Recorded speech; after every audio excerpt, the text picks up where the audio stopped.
আসছে মহরম। এই উৎসবের মুহূর্তে কিভাবে, কোথায়, কোন আখড়া কমিটি সুশৃঙ্খলভাবে নিজেদের কর্মসূচি সম্পন্ন করবে তা নিয়ে প্রস্তুতি বৈঠক হলো পুলিশ প্রশাসন ও আখড়া কমিটিগুলির মধ্যে। বুধবার কেশপুর ব্লকের অন্তর্গত আনন্দপুর থানা ও কেশপুর থানার ওসি সহ বিডিও, জয়েন্ট বিডিও প্রতিনিধিরা মিলে এই বৈঠকটি করেছেন কেশপুর অডিটোরিয়াম হলে, যেখানে কিভাবে সুশৃঙ্খলভাবে কোন আখড়া কমিটি কোন দিক থেকে কোথায় যাবে তা নিয়ে রূপরেখা তৈরি করা হয়েছে। পুলিশ সূত্রে খবর, কেশপুর থানার অন্তর্গত রয়েছে 64টি আখড়া। আনন্দপুর থানা এলাকায় রয়েছে 4টি আখড়া। দুই এলাকার ভিন্ন ভিন্ন স্থানে মঞ্জিলের আয়োজন করা হয়ে থাকে আখড়ার শেষে। তাই আখড়া কোন দিকে যাবে, তাজিয়া কোন দিক থেকে কোথায় হাজির হবে, সেই সমস্ত রাস্তাগুলি সমস্যা নিয়েও আলোচনা হয়েছে এদিনের বৈঠকে। প্রত্যেকটি আখড়া কমিটিকে কোন কোন বিষয় পালনীয় সেই বিষয়টি গুরুত্ব সহকারে উল্লেখ করে দিয়েছেন পুলিশ ও প্রশাসনের আধিকারিকরা। উল্লেখ করা যায়, পশ্চিম মেদিনীপুরের সব থেকে সুদৃশ্য এবং ভালো আখড়ার আয়োজন হয়ে থাকে পশ্চিম মেদিনীপুরের কেশপুরে, যেখানে জেলার বিভিন্ন প্রান্ত থেকে মানুষরা ভিড় করেন কাটাগড়িয়া ও অন্যান্য এলাকার আখড়া দেখার জন্য। তাই সেই মহরম উৎসব যাতে শান্তি ও সম্প্রীতির পরিবেশে সম্পন্ন হয়, তারই প্রস্তুতি বৈঠক হলো পুলিশ প্রশাসন আখড়া কমিটিগুলিকে সঙ্গে নিয়ে।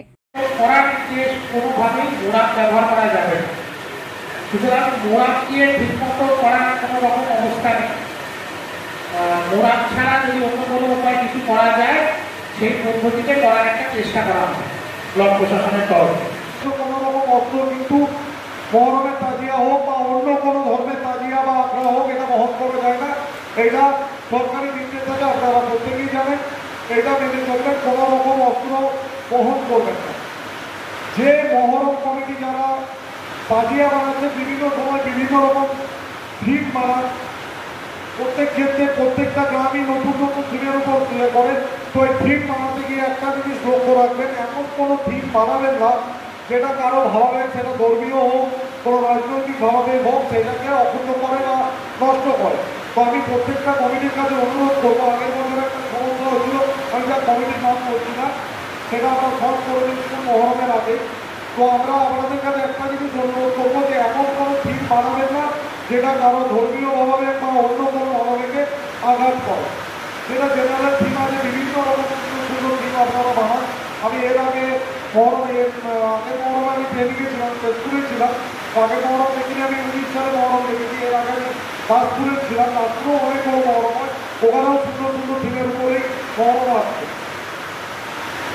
যারা মহরম কমিটি আছে তারা প্রত্যেকে আমাদের মহরমের আগের দিনকে তাদের ওখানে প্রত্যেকটা মহরম কমিটি তাদের যে লোক সংখ্যা হবে, ধরুন আমরা 100 জন লোক নিয়ে আমরা তাজিয়া হোক, আখড়া হোক বা ইসলাম হোক বা কাফেলা হোক আসছে, তার 10% ভলেন্টিয়ার, 10% ভলেন্টিয়ার লিস্ট আমাকে জমা দিতে।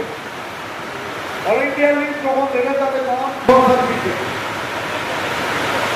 আলাদা কমিটি যারা আছে তাদেরকে আর তাদের আমরা করবো, যেটা আমাদের সরকারি গাইডলাইন থাকে। যেখানে কারবালাটা ঘেরা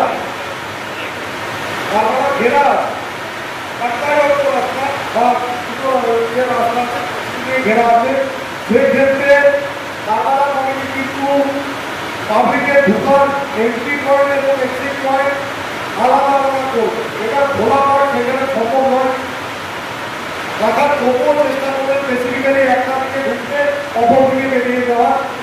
খোলা পয়েন্টের ক্ষেত্রে কিন্তু অসুবিধা থাকে, কিন্তু যেগুলো ঘেরা কারবালা থেকে থাকে তারা কিন্তু সেপারেট এন্ট্রি রুট এবং এক্সিট রুটটা আলাদা করে দেবে।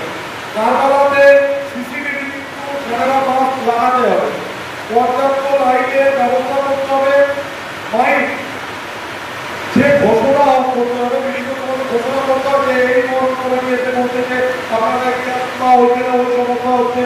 তার জন্য যাদের ভালো পাবলিক একটা সিস্টেম বা মাইকের ব্যবস্থা থাকে সেটা দেখবে। সব জায়গাতে ইলেকট্রিক থেকে চলে, কিন্তু এমনও হতে পারে যে হঠাৎ করে পাওয়ার ডাউন হলো, যা ওয়েদার চলছে বৃষ্টির দিন পাওয়ার ডাউন হতে পারে, সেই জন্য ইলেকট্রিকের ব্যাকআপ জেনারেটর রাখবে। আর মোটামুটি সব কিছু জায়গাটায় আমরা কভার করেছি। সব থেকে বড় কথা, আমরা বিভিন্ন সময় দেখি অনুষ্ঠানের ইয়েতে বিভিন্ন রকম সময় বিভিন্ন রকম বিভিন্ন মাধ্যমে বিভিন্ন লোককে ছড়িয়ে পড়ে, সেই জায়গাগুলোকে বিরত থাকবেন।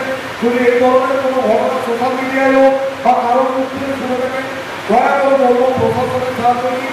আমরা সর্বপ্রথম সোজা থাকি, আমরা হেল্প করার জন্য এবং যে অপরাধী তাকে শাস্তি দেওয়ার জন্য কোনোভাবে ওই ফোন বা ওই প্রোপাগান্ডাতে আপনারা প্রভাবিত হয়ে নিজেদের মধ্যে বিশৃঙ্খলা বা অশান্তি বা আমাদের ছাত্রদের সমিতি ধ্বংস করে এমন কোনো কাজ করবেন না।